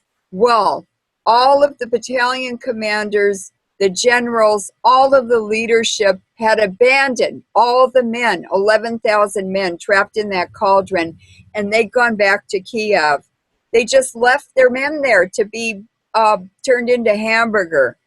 And the militia, the pro-Russian militia, couldn't get them out. They refused to surrender. They were occupying the whole area, destroying the civilian infrastructure and killing the civilians and children and everything. So the militia tried for a week to get them to surrender. They refused to because their battalion commanders told them not to before they ran off back to Kiev. And so the pro-Russian militia had to assault them with heavy weapons. They did it for 3 days, and they killed 11,000 men. The ones who survived, all of them were wounded. And the militia had no choice. They were defending their own country. And they did offer to remove or to give safe passage to the Ukrainian soldiers. But in fact, the Ukrainian junta, the Ukrainian government, wanted those men to be killed. They did not want them turning on the illegal junta in Kiev and ousting them. So when the militia went in to clean up after the battle was over and the Ukrainian army had been liquidated, what they discovered was that they had allowed Chevron and Shell Oil to do drilling, fracking, and seismic exploration for oil and gas deposits in the Ukrainian army occupied area. They'd been there a year doing that. Now, what's really interesting is John Kerry, who is from a Czechoslovakian Hoffen Judah family. That means the house Jews who served the royal families. So Kerry's family were high Jews. They were in high political places. They were wealthy because they advised the Habsburg Empire what to do and how to do it and when.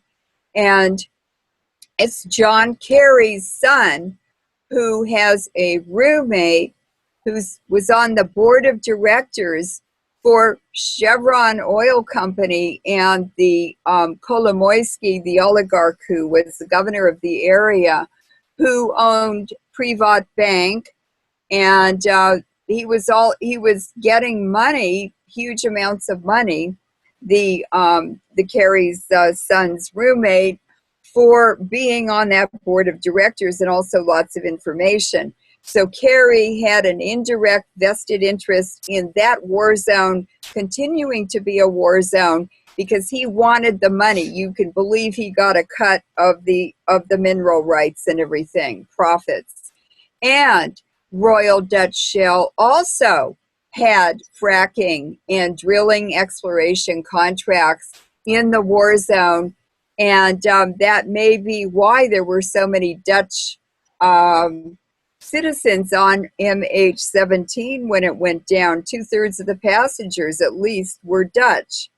And so here we have Royal Dutch Shell there, and who's Chevron? Oh, also Vice President Biden. Biden's son is on the same board of directors with Kerry's son's roommate.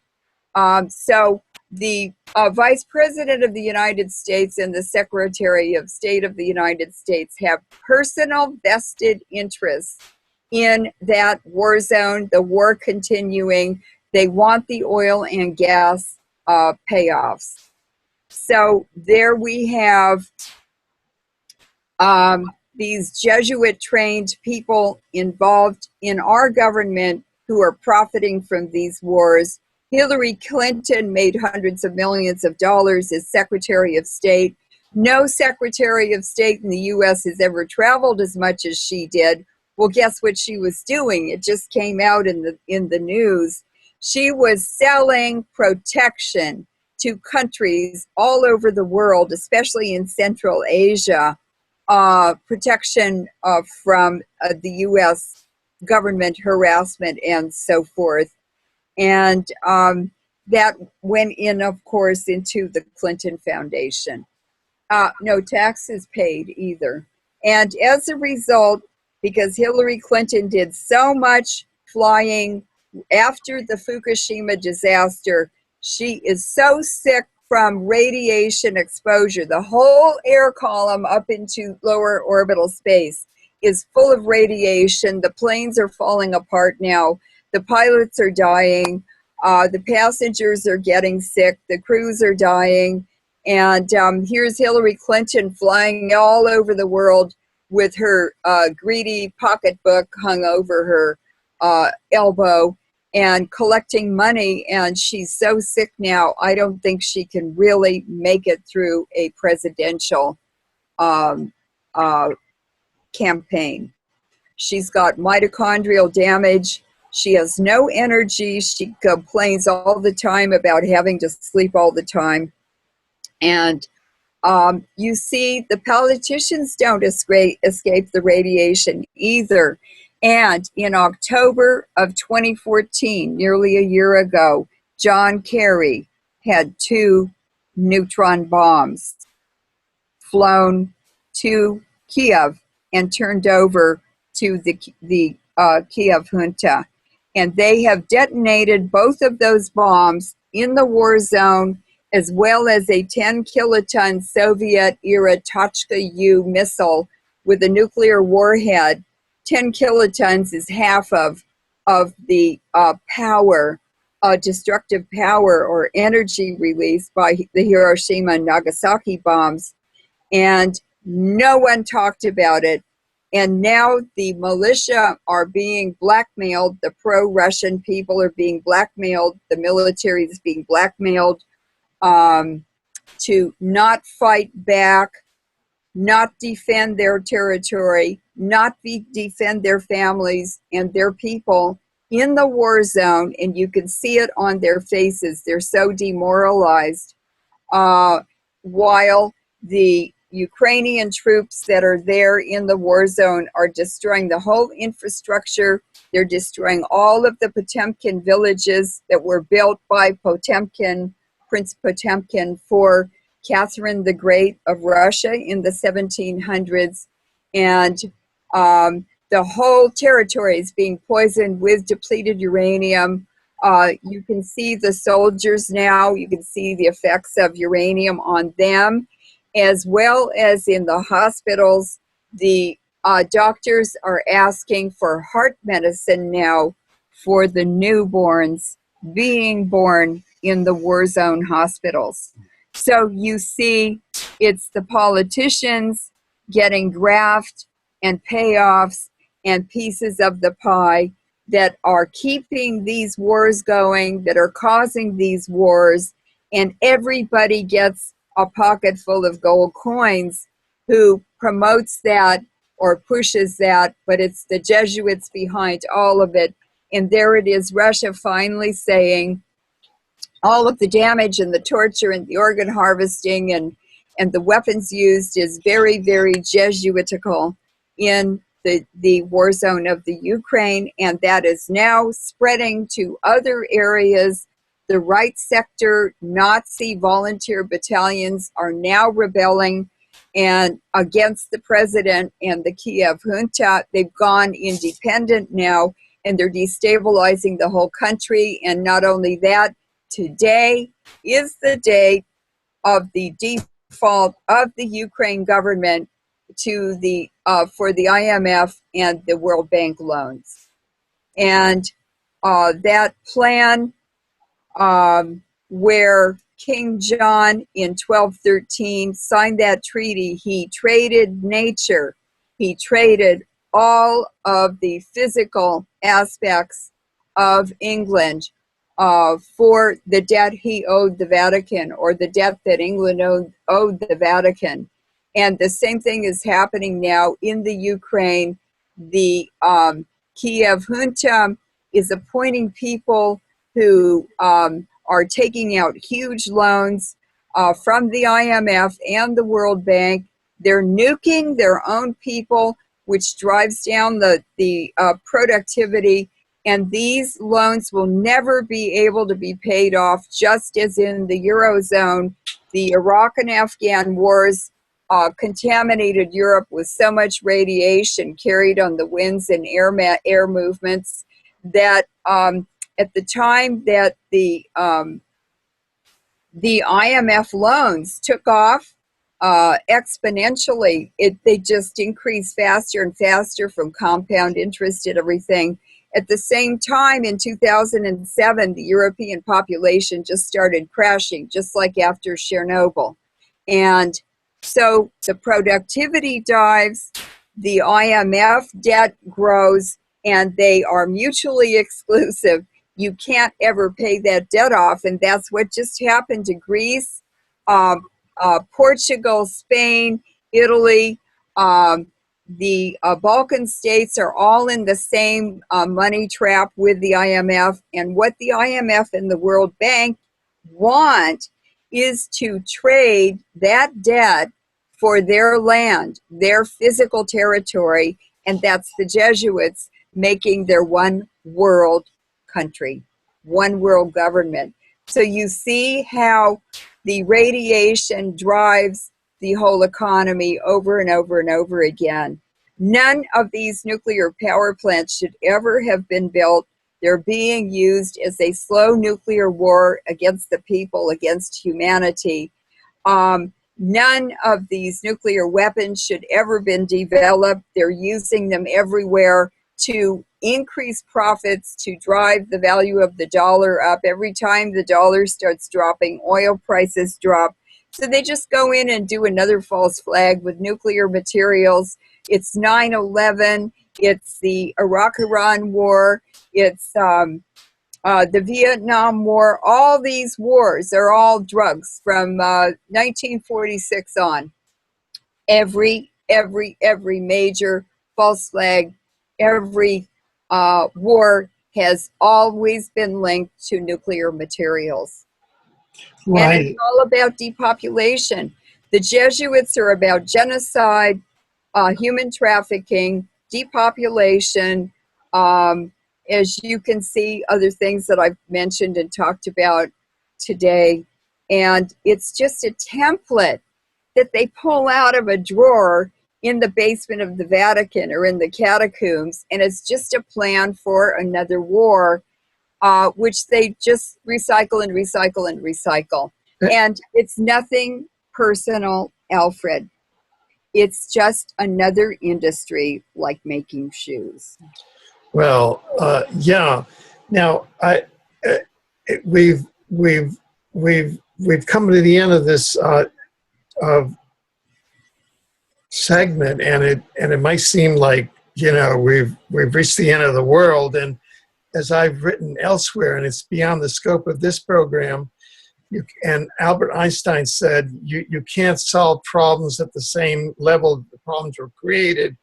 And the solutions, I believe, are at a different level. But there was one discovery that we made today, and that was that the Vatican put out in 1985 a coin that, on the flip side, I think it was a 4 lira coin, and on the flip side, it had an airplane with chemtrails on it. And that was 1985. And that, I saw that in kind of the same vein as the Illuminati foreshadowing cards that came out a few years later, in the late 80s and the early 90s. So it demonstrated that the Vatican was complicit in chemtrails. And now, on the heels of Jade Helm, we have the Jesuit Pope coming on September 23rd to 28th to proclaim worldwide the UN post-2015 development agenda, which is supposed to be sustainability, which is the opposite of chemtrails. Would you like to have a parting comment on that Jesuitical maneuver? Yes, yes. Oh, yeah. What Black is white. black is white, yeah. What I would like to add to this, just to tie Carrie very, very, very solidly to the Jesuits, is that Pope Paul III gave the highest Vatican medal to Samuel Cohen, who was the inventor of the neutron bomb.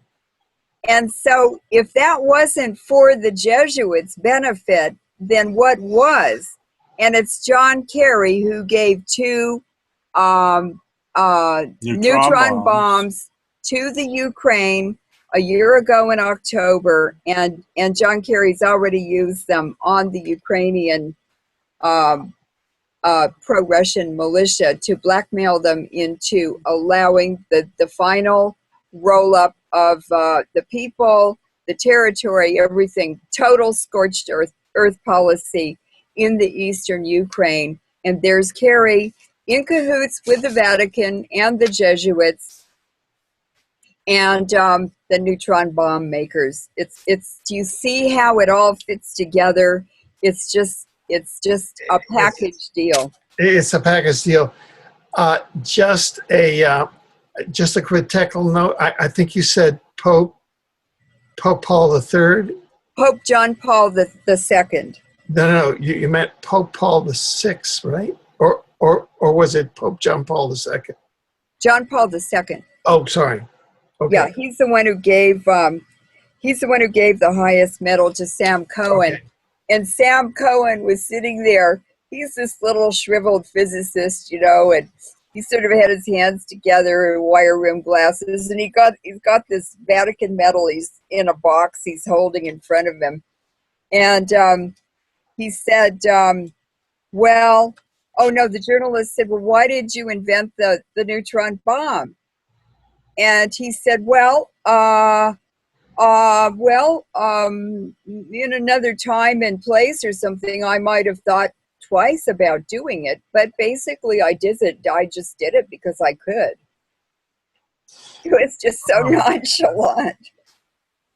Well, okay, so now historically, we have Jade Helm is going to run its course, but historically we have on September 23rd to 28th, the first Jesuit Pope in history, which is it's a contradiction in terms, because by law, by canon law, Jesuits cannot become popes. It's like the Posse Comitatus. He's not even a Catholic.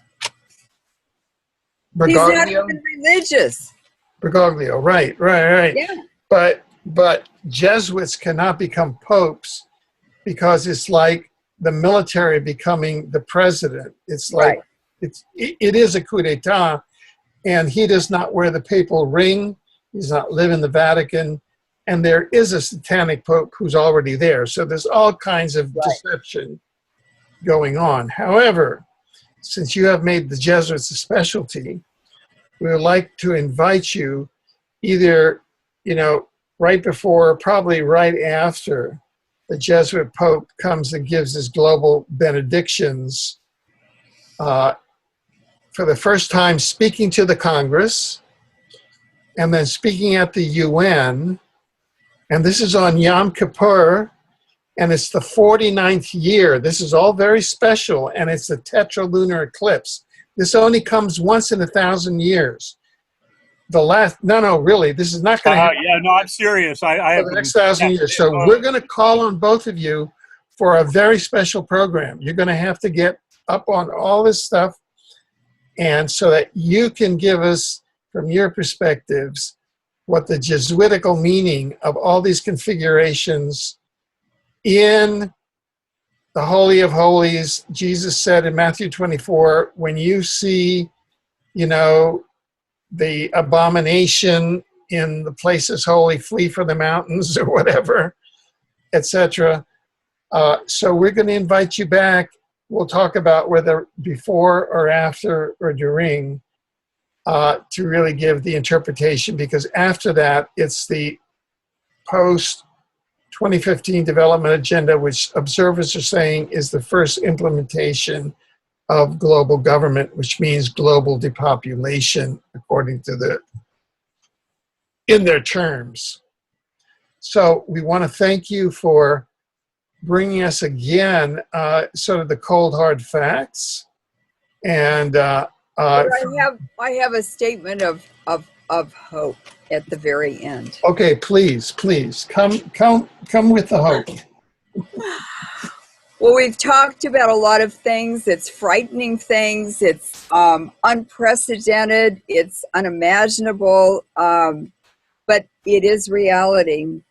But I'd like to remind everyone what the Chinese believe.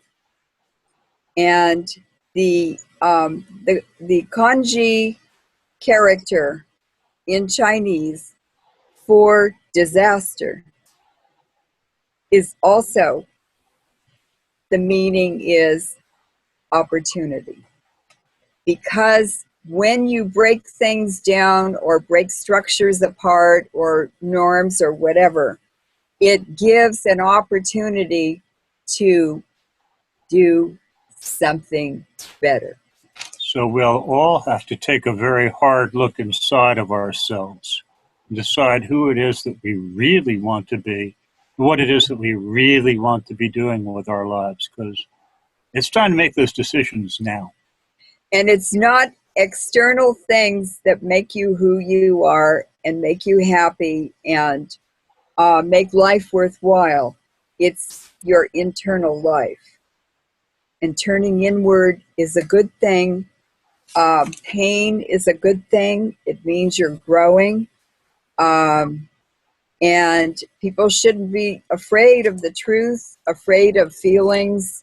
All the feelings are good in some way or another. And we're not doing this to frighten people. We're doing this to empower people so that they know what's really happening and they can find their own solutions in their own time, on their own path that are helpful to them.